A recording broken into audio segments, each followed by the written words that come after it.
حي على الفلاح.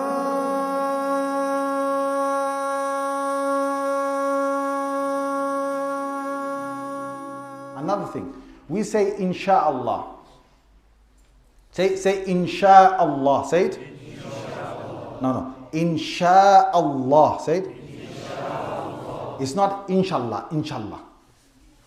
Inshallah is not the full thing. There needs to be, if you can stretch the sheen slightly, insha, and then Allah. If you say like that, because there's actually 3 words there. Now, there's nothing wrong if you text someone and you write INSHAALLAH.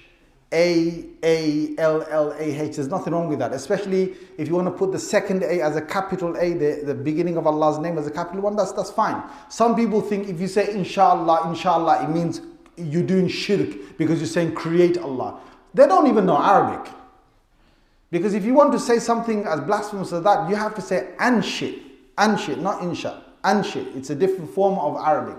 So those people who circulating those messages, it doesn't mean that. So don't think that you've committed kufr or anything because you said inshallah. But from now on, you're going to say insha'Allah. Now, why do we say insha'Allah?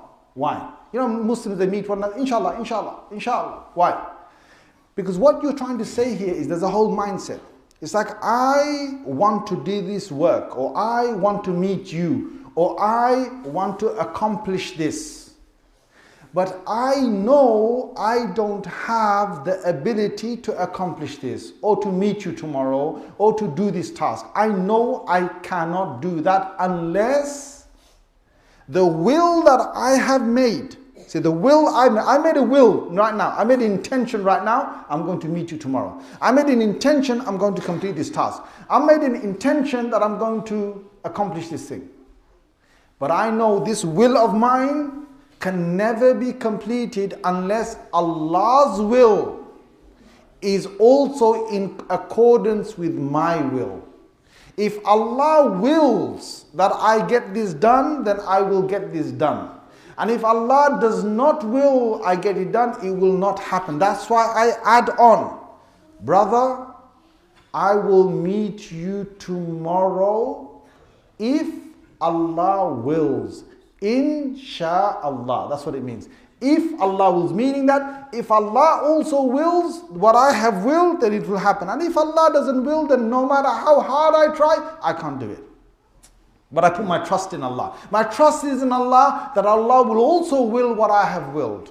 It's like a way of putting your aqidah and your beliefs in the right way, which is that I know I have no power. I'm going to try my best to do it, but if Allah does not help me, or if Allah does not will along with my will, then it's not going to happen, and that's my belief. And if it doesn't happen, see, the thing is, look, if it doesn't happen, I'm not upset because Allah never willed it.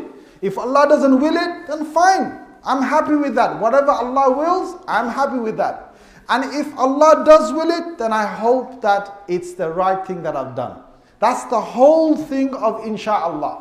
Now some Muslims, they use insha'Allah to just get you to go away. It's like, brother, when I'm going to meet you, inshallah. Like, get away. Get away. I've just taken Allah's name. You know, inshallah, don't worry. Look, Allah, I took Allah's name. It should be all right. I'm saying, look, I'm serious, yeah? To some people, inshallah means that I'm serious when they're not serious. And that's not a good thing to have. That's not a good way of just getting people out of your way. The thing of insha'Allah is, I want to say, I'm really serious, I want to do it. There should be a serious intention, a person wants to do it. But it's like, oh, if only Allah supports me with my will, then I will get it done. If not, I will not. So that's the meaning of insha'Allah.